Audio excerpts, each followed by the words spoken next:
គាត់បានវាយខ្ញុំមកដៃមកធ្វើខ្ញុំមានអារម្មណ៍ថាចង់បែក7ពេកកម្មវិធីកម្លាំងកោជុលបាទជំរុងអីយ៉ាតើកំដាប់ដៃស្ដាំជន់លើឈន់មិនពោះស្ដាំមួយទៀតបាទពលឿនក៏ជាយាមរុញមួយបាទលោកឆ្វេងជាយាមស្ដាំវិញ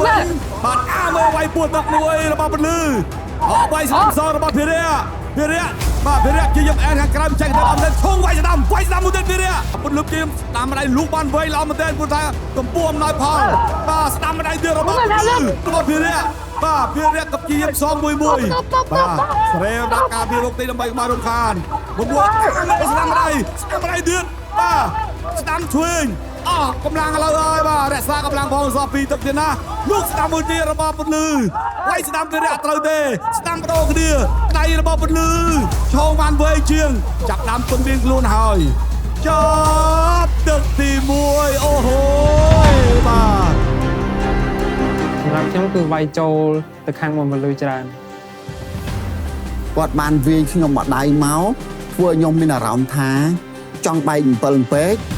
ហើយខ្ញុំក៏ដឹងភ្លាមថាបើខ្ញុំមិនវាយអស់មិនបញ្ចេញអស់ទេគាត់នឹងផ្ដួលខ្ញុំហើយទី2ចូលទឹកទី2ភ្លាមគឺខ្ញុំបានស្គាល់ពីគាត់ហើយអញ្ចឹងខ្ញុំអត់បណៃដៃទេហាក់បីដូចជាខ្លាំងល្អជាងលោកជួយកាត់អាយ៉ាបាទ1-2លឿនមែនលោកជួយវាយស្ដាំរបស់ពលឺពួតទឹកតាក់ជួយតិចតាមវាយស្ដាំពីរៈសំបដៃពីរៈសំមួយគុំណាស្ដាំទាញស្ដាំជួយបាទថយតិចតាមវាយស្ដាំពួតទឹកអត់ទេសងស្ដាំមកវិញទាញបាទជាយើងលោកជួយរុញដើម្បីរំខានក្បាច់ដៃគូចេញក្បាច់មកធ្ងន់ឡប់ពេកលោកស្ដាំបាទវាយពួតទឹកមួយរបស់ពលឺបាទរៀងស្បោយរៀងដង្ហើមបន្តិចអ្នកទាំងពីរកំពុងតែសម្រួលដង្ហើមរៀងខ្លួន1 2 3តែពេលចុងទឹកហើយគឺគាត់វាយចូលខ្ញុំច្រើនជាងអញ្ចឹងហើយការសូសរបស់ខ្ញុំគឺមានប៉ុន្តែជើងខ្ញុំវាអស់អញ្ចឹងគឺទ្រាំទ្រឡើងបានហើយក៏អាញាកដារាប់នៅចុងទឹកទី2គូនមួកក្បាលបាទអូខេទីបំផុតភិរិយត្រូវបានខ្ញុំវាយហើយបាត់បង់ម្ចាស់ការគាត់មានអារម្មណ៍ថាញ័រជើង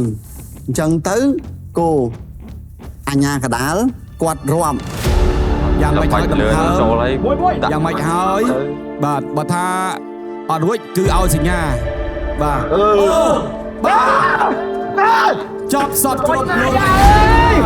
បាទឲ្យសញ្ញាបង្គោលខៀវសុំចោះចាញ់ទៅហើយសុំចោះចាញ់ទៅហើយអស់លីងអន្តរភិរិយបោះបង់នៃការប្រកួតភ្លាម